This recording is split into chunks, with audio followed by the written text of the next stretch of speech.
I thought I'd do a preamble today.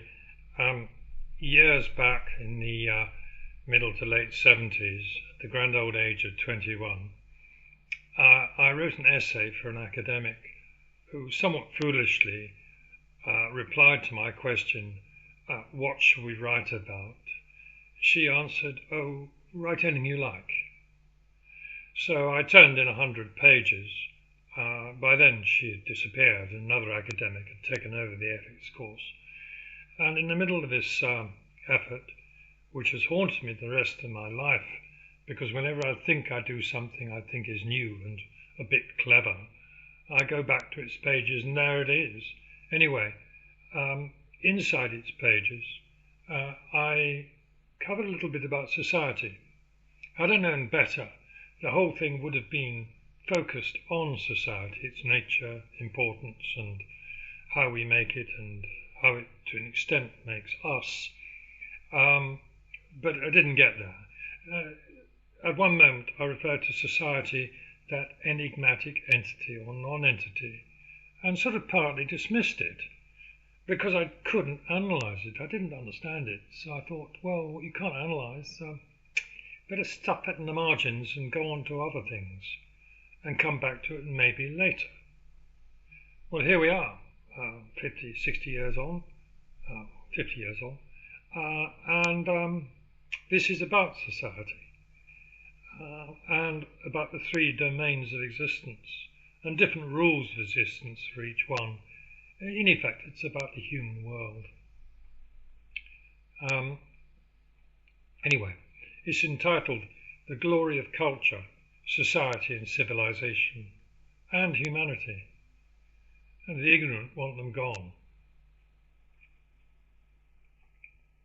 Social justice warriors, aside from sheer self-entitled grandiose pomposity, are condemned by the label they stick on themselves. Culture, society and humanity belong to the intersubjective and all accommodate contradiction with no disrespect for logic, which is, in a way, a contradiction within a contradiction. Justice also accommodates contradiction, demonstrated by the expression that justice should be tempered by prudence. Such sophistication is beyond the mental civility of these warriors who proudly declare their fear of freedom in their battle to force civility, the same as theirs, on others. Modern fixation on analysis dismisses what can't be analysed. Vital parts of our world are ignored with the same dismissive finality that a simple contradiction might spike the denial of a child caught chewing peppermint gum is sent giving a game away. Something very simple disfigures culture and society, reduced to grotesque objects of contempt by ideological politics. The unsophistication of today's intelligentsia is astonishing as it is unforgivable and dangerous. Highly educated, intelligent and knowledgeable individuals are hamstrung by an unwillingness to take contradictions seriously. Doing so does not imply a collapse of logic, denial of reason, leading to absolute uncertainty, intellectual chaos, or undermining cognition. I dislike words like cognition because they're often heavily loaded with dead-end philosophical assumptions gathered over prior centuries. Culture, society, humanity and civilization accommodate contradiction, lending them sophistication far beyond the fatally flawed philosophy of Rousseau and others who don't understand what it is to reason. Ask most intellectuals, what's the difference between logic and reason? And they'll struggle. I expect most, if not all, will fail because they're fixated on analysis. It's impossible to analyse something that is contradictory. Harking back 2.5 millennia, Parmenides said, what is not, is not. The key can be found in the paradoxes of reason. I'll list them here. I haven't in other pieces just referring to them, but I think it's sufficiently important to repeat what they are. Reason can't exist without emotion. There must be reason to reason. Yet reasoning must deny the participation of what it needs to exist. And the second one. Most information and sensation going to memory is not tested by logic. Trying to do so would freeze thought. To be reasonable, you must be unreasonable. And the third. Logic can't accept contradiction has any meaning because it's intrinsically false. I refer to contradiction, I mean the word contradiction. Suspension of law and non-contradiction allows access to logic. To be logical and reasonable, you must at least temporarily be illogical. Contradiction needs to be rescued from itself. It has to be made sensible rather than be consigned to the category of nonsense. Because something can't be analysed doesn't mean that it cannot exist, but it can exclude existence in the physical realm of reality and as a coherent entity in the subjective and intersubjective domains where incoherent entities are possible. Rules of existence, what makes a thing, differ between the physical, subjective and intersubjective domains. The source of our glory is the ability to engage with all three using our minds. All rely on our capacity to reason. Because we can make sense out of nonsense by according meaning to the otherwise fatally compromised word contradiction, breaking out of the closed system of logic enables us to reason. If you refuse to respect contradiction, you can't and won't reason. Implications for democracy and against ideology are existential. None of the great and good, however intelligent or respected or elevated their academic status, had the slightest idea of a critical relationship between non-logic, logic, and reason. Yet without our ability to make sense of contradiction, there would be no culture, society, humanity, or civilization. Meanwhile, modern politicians are intent on their destruction. You can read there, whichever way you like. To clear the decks for compulsory conformity of human nature to suit fantastical utopian ambitions. Human nature, or natures, must be distorted to suit delusional dreams of putative demigods. Reality must change to suit theory. Heaven forbid that theory should respect reality of the three domains.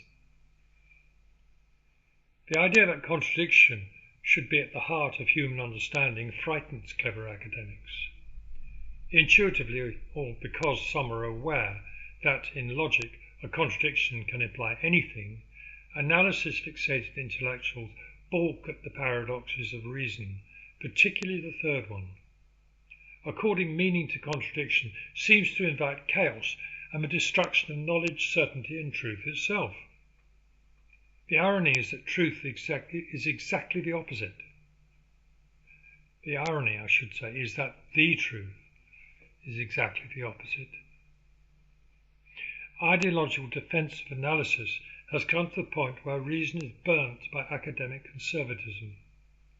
This blindness dates back at least to the age of reason, a time named by those who didn't have the slightest idea what actually happens when we reason, or, for that matter, what the relationship is between logic and reason.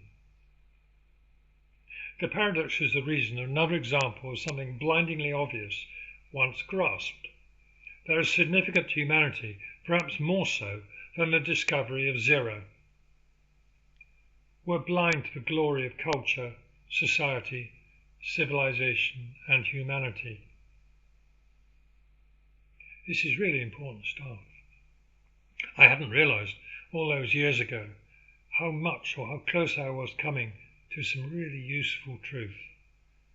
A completely new perspective on areas of human life, the human world, which currently are like vague blurs. People can't really handle what's society, I don't know. What's culture? Oh, don't talk about culture. Oh, some cultures are better than others. Are they? Are they not? It's all very strange.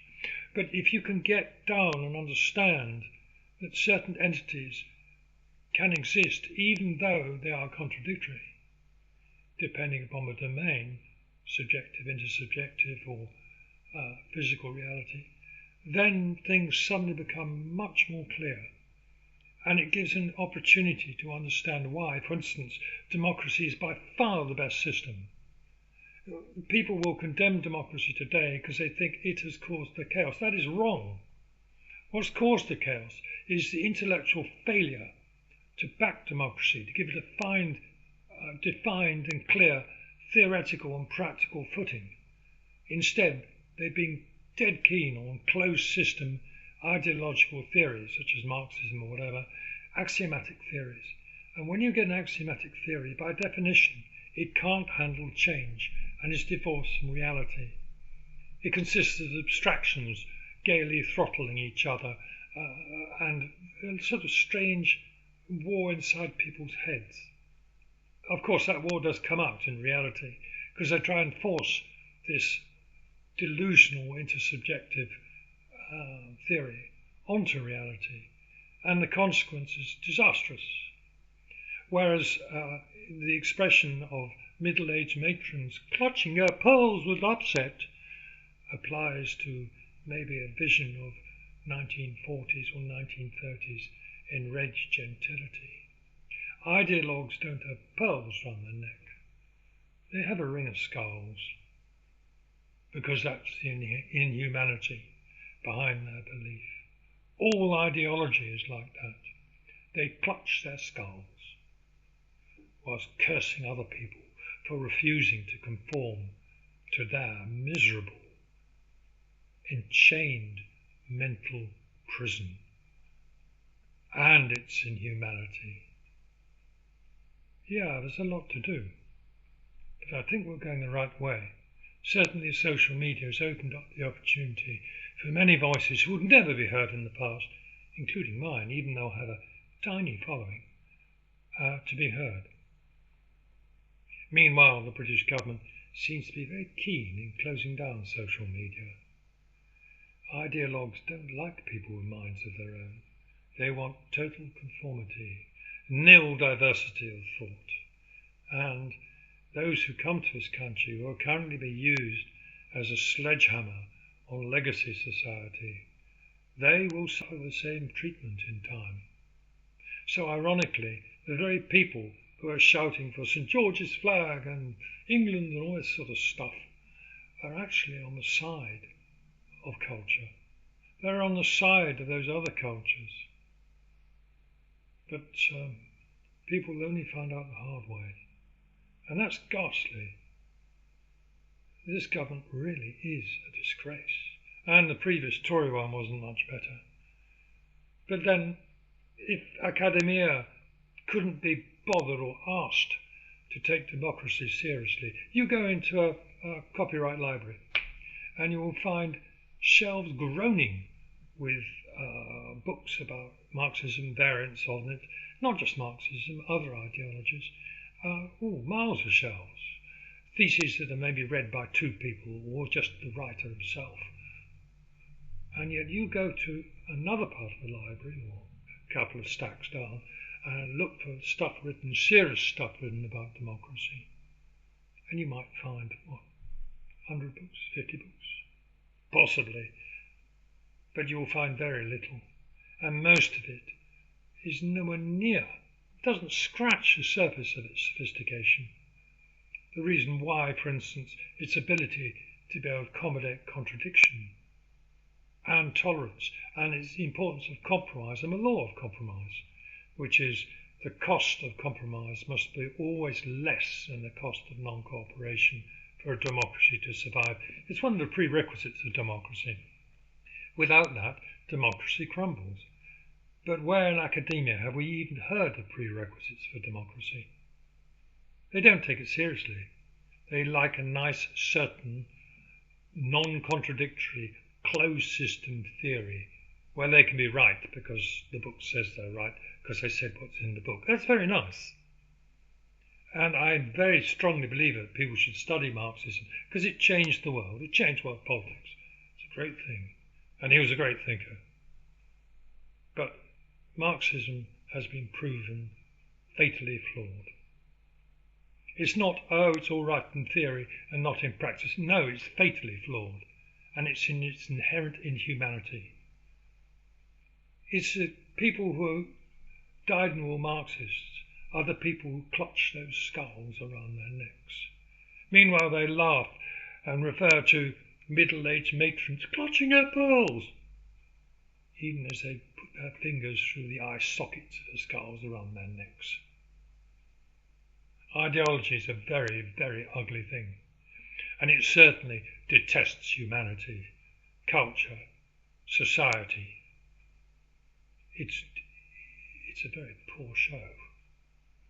And democracy, again, is the enemy of ideology because it exists to find out what to do, whereas ideology already knows. Ideology is utopian. Once you know what to do, all democracy is just a way to get power. Once you get the power, job number one is to destroy democracy. Starmer and Labour have been a bit early at that. With any luck, when people see the light, they will be voted out. But then again, what do we have as an alternative? Pretty frightening, really. The Conservative Party are really out of their tiny skulls, and they will never get away from the great lie of Boris Johnson. Oh yes, I'm going to stop illegal migration. Welcome 1 million people. There are people, and they're morally significant. But if you try and force a melting pot culture in a matter of a few decades or even years onto a legacy society, you will get a multi-society country. And in terms of nationhood, that's impossible. In terms of democracy, the cost of compromise will be more than the cost of non-cooperation for people with very strongly felt beliefs, for instance, religious ones. And they think, maybe rightly in some aspects, they look upon our culture and think, my God, that's corrupt and awful. I'm not going to play ball with those people. Democracy can't handle that, because then what comes down to is the tyranny of the majority, legacy culture most likely, crushing down on those recently new arrivals. And then, of course, you get people who think, well, the government or democracy doesn't deliver the goods. We're going to need to go out and have a good old riot and break some stuff up, knock some heads, in extreme, kill a few. Yeah, this government is playing with fire. But step one is to appreciate why we appreciate the glory of humanity, civilization, and culture. But they seem to be the enemies of the government at the time being. And that's very frightening. And that should frighten new arrivals.